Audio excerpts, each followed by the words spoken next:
Buenas noches. Sí, efectivamente, esta es una exclusividad mundial, porque por primera vez ustedes podrán observar frente a frente al gran escritor colombiano Gabriel García Márquez, el autor de 100 años de soledad y otras obras importantes como El coronel no tiene quien le escriba, Los funerales de Mamá Grande, frente a frente al Premio Nobel de Literatura 1971, nuestro poeta Pablo Neruda. Este es un primer reportaje para la televisión entre ambas grandes figuras de la literatura mundial. Yo sé que ustedes están muy interesados en conocer los detalles de la conversación entre los dos, pero antes quiero narrarles algunos aspectos ligados a esta entrevista. En primer lugar, les diré que Gabriel García Márquez vive actualmente en Cataluña, en Barcelona, y viajó a París especialmente invitado por Pablo Neruda para disfrutar de la comida en que el poeta festejó el premio Nobel. En esa oportunidad, junto a Pablo Neruda estaba, por supuesto, su esposa, el escritor francés Regis Debray, Gabriel García Márquez, el pintor chileno Roberto Mata, quien se encuentra actualmente en Santiago, y otras figuras de la literatura y del arte del mundo. En esa reunión, muy alegre y muy amena, se planteó la posibilidad de una conversación entre Neruda y Gabriel García Márquez, la que ustedes ahora verán, que se realizó 48 horas después que Pablo Neruda obtuvo el Premio Nobel de Literatura. Gabriel García Márquez en la actualidad está escribiendo su libro El otoño del patriarca. Es algo así como una biografía con mucho de ficción y con gran parte de realidad, una biografía de un dictador latinoamericano, pero como dice Gabriel García Márquez, de los antiguos, del sello de Juan Vicente Gómez de Venezuela, de Jorge Ubico de Guatemala o de Somoza. Comienza el libro que está en estos momentos escribiendo García Márquez en Barcelona, cuando el dictador se asoma a la ventana y observa que hay grandes festejos y pregunta al jefe de la Guardia Policial por qué hay tanto bullicio. El tipo le responde: estamos celebrando el cumpleaños.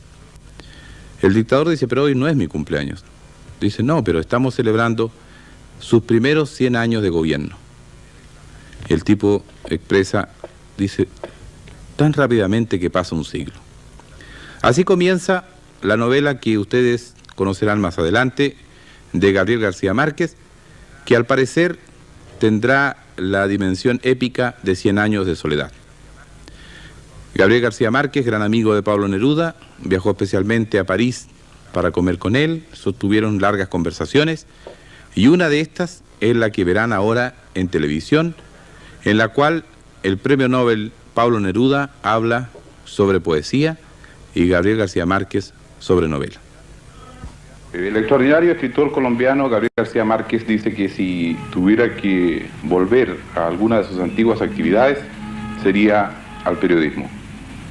Ahora está aquí como escritor, pero nosotros le vamos a rogar que él vuelva un poco a su época de periodista para que converse con su amigo Pablo Neruda, Premio Nobel 1971. Por favor, don Gabriel. Viste, es clásico de los periodistas. Le dice uno una cosa y después terminan diciendo otra. Yo lo que dije o lo que quise decir fue que a mí me gustaría volver al periodismo, pero sobre todo a ser reportero, porque tengo la impresión que a medida que uno avanza en el trabajo literario va perdiendo el sentido de la realidad. Y en cambio el trabajo de reportero pues tiene la ventaja que lo tiene uno todos los días en contacto con la realidad inmediata. Ahora, si eso sucede a un novelista, a mí me gustaría saber qué piensas tú, Pablo, cuando se trata de la poesía. Si la poesía te lleva cada vez más lejos de la realidad o te ayuda a interpretarla, a descubrirla. Bueno, en realidad el poeta tiene cierta tendencia a alejarse de la realidad viva, de la realidad actual, de la realidad viviente. Y sobre todo el poeta de los últimos años, después del comienzo de este siglo, después de Mallarmé, de los poetas más herméticos. Pero yo he envidiado, personalmente, la condición del novelista que tiene, de alguna manera o de otra, ese acceso directo al relato, a contar cosas que se ha abandonado en la poesía, que era una fuente de poesía cuando la poesía se llamaba, ya nunca más ha vuelto a tener ese apellido, poesía épica. Yo he tenido cierta tendencia a la poesía épica y he tenido siempre envidia de los novelistas que cuentan tantas cosas. Y si en algún escritor, y espero que me perdone todo el mundo y tú mismo de que estés aquí presente, se reúnen esa indagación o sumersión en la realidad viva y en la realidad mágica, uno de los novelistas que da el ejemplo en eso es Gabriel García Márquez, con quien estoy hablando en este momento. Bueno, fíjate, pero yo siento, no sé si es una cuestión de vocación o es un proceso de evolución que va uno sufriendo, pero yo tengo la tendencia verdaderamente a ir convirtiendo el relato, la novela, en poesía, casi en lo que estoy haciendo ahora y casi como una aspiración de mi trabajo, es el de encontrar más bien soluciones poéticas que soluciones narrativas. Ahora, lo que no sé es a dónde nos va a conducir toda esta conversación, porque es absolutamente falsa y hecha para la televisión, ¿verdad? No tan falsa como crees. Y yo, en muchas épocas de mi vida, yo me fui convirtiendo en mi trabajo, en todo lo contrario, en buscar el modo de contar algo, de contar cuentos. Y yo no le temo por lo demás a ninguna experiencia en ese sentido, porque cuando pensé que la poesía, cuando más se odiaba a la poesía, ya se odió a la poesía épica, la poesía que contaba algo. Ya nadie trató de escribir como Homero el relato de un pueblo, ni como el Dante las luchas y las pasiones de gente que existían y que vivieron. Ya nadie lo quiso hacer más, y yo no le tuve miedo a eso, sin ser ni Homero ni Dante. Pero también se odió la poesía didáctica, la que enseñaba algo. Yo me propuse hacerlo, me propuse que se enseñaran a hacer cosas con mi poesía.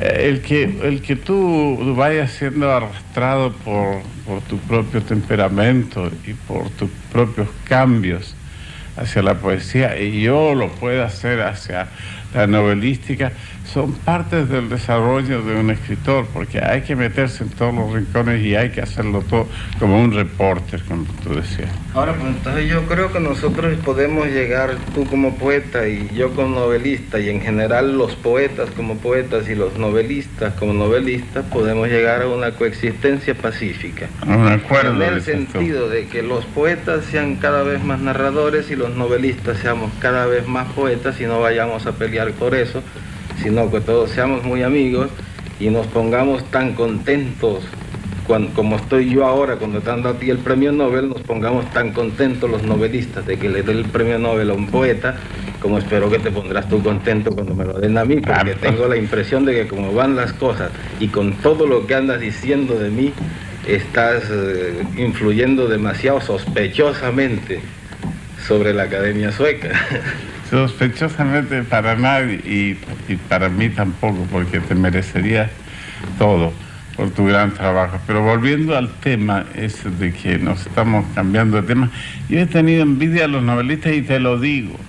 yo me he sentido siempre incapaz de relatar en prosa las cosas. Y la prueba está es que siempre ando pensando, ay, ¿cómo encontrar a un novelista para contarle este cuento? Y como tú siempre te las arreglas para vivir por allá, por Colombia o por Barcelona, entonces no te puedo agarrar para contarte algo que acabo de saber, que acabo de ver. Pero es curioso que cada vez que comemos o que nos encontramos, tú cuentas unas historias que son estupendas, que bastaría ponerles un micrófono para que ya estuvieran escritas y fueran un relato magnífico. Si tú vieras y le pusiéramos de verdad el micrófono, verías como que quedarían de pésimas y nadie las quisiera leer porque no tengo dedos para piano, como se dice. Y en cambio, yo te digo francamente, para mí la poesía sí tiene dificultades y tiene, como cualquier oficio, todas sus interrupciones, sus problemas. Yo me siento nadando como un pez en el agua dentro de ese río, pequeño océano que es la poesía, y se puede difícilmente salir.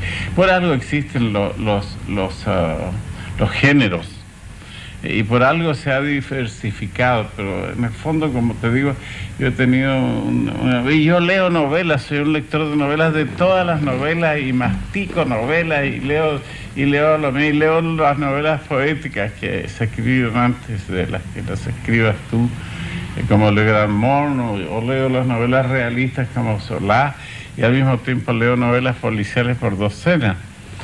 Y verdaderamente no se puede prescindir de la novela. Nadie piensa, y a mí me parece muy extraño, por ejemplo, que una persona al tomar un tren vaya y se compre uno de mis libros. No pienso que sea natural.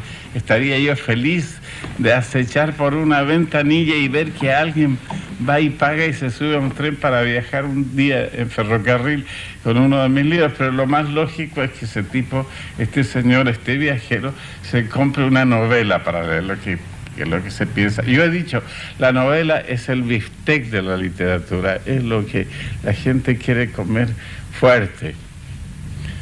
Bueno. ¿Y la poesía qué vendría siendo entonces? La poesía es otra parte. Si la novela es el bistec, ¿qué sería la poesía? La poesía es como una especie de acto de fin. Esto es un poco pedante lo que yo estoy diciendo, como una especie de parte del amor, parte de la acción del amor. Debe ser algo más íntimo y más recogido. Yo también, todo esto es discutible, porque también me gusta la poesía de gran ámbito y la que se esparce para afuera y la que da un movimiento de masa, pero en realidad el que alguien tome un libro de poesía es para leerlo recatadamente, es una comunicación secreta, intransferible, con partes del alma del poeta y de la persona que está leyendo, y esa comunicación subjetiva existe y es verdadera, y la siente como una corriente eléctrica alterna o de la otra, la siente todo el mundo. Bueno, yo tengo la impresión de que el tema está más que agotado, y el tiempo y todo. De manera que a ver cómo haces si nos sacas de esta conversación, porque las buenas conversaciones que hacemos con Pablo es cuando estamos solos y no están tantos periodistas y en tantos micrófonos y tantas cámaras. Pero yo tengo entendido que ustedes han estado comiendo como 3 o 4 noches seguidas, de modo que temas de conversaciones... Ya lo hemos agotado, ya no nos quedó nada para esta entrevista. Tal vez faltaría alguna motivación. Bueno, pero antes de que se nos acabe el tiempo, en realidad yo quería aprovechar esta oportunidad para mandarle al pueblo chileno, al gran pueblo chileno, primero mi felicitación por la merecidísima distinción que se ha hecho a un poeta chileno que para mí es el más grande poeta del siglo XX en todos los idiomas, y para mandar a ese mismo pueblo chileno mi sentimiento de solidaridad y mi gran alegría por la extraordinaria experiencia del Frente Popular.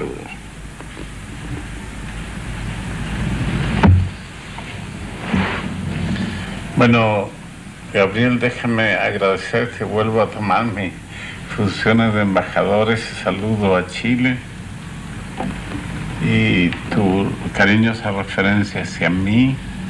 Pero yo pondría en orden inverso las cosas. Para mí, yo felicitaría a mi país, primero por su gran acción y su decisión para transformar una parte de nuestro continente, para transformar, dar justicia, dignidad a mi país, a mi patria, a mi pueblo. Bueno, yo creo que estamos terminando y como primicia para los chilenos que me escuchan, quiero hacer hablar también a un nuevo personaje. No solo tú y yo debemos conversar aquí, sino que voy a presentar a la última fiera que traigo del África. Un león auténtico, y le preguntaremos algo. ¿Qué piensas de estos dos tíos que acaban de hablar tanto, de estos dos señores? Se ha quedado callado. Ha sido más sabio. Es un silencio muy expresivo, ¿eh?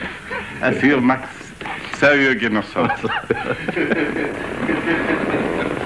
Señores televidentes, ustedes han tenido la privilegiada oportunidad de ver juntos a dos figuras importantísimas de la literatura, no solo latinoamericana, sino mundial. El escritor Gabriel García Márquez fue uno de los invitados especiales en la comida en que nuestro poeta Pablo Neruda festejó ese premio que era tan esperado por todos los chilenos. Esta oportunidad que han tenido ustedes constituye un documento para los que aman la literatura, no solo en nuestro continente, sino en todo el mundo. Muchas gracias.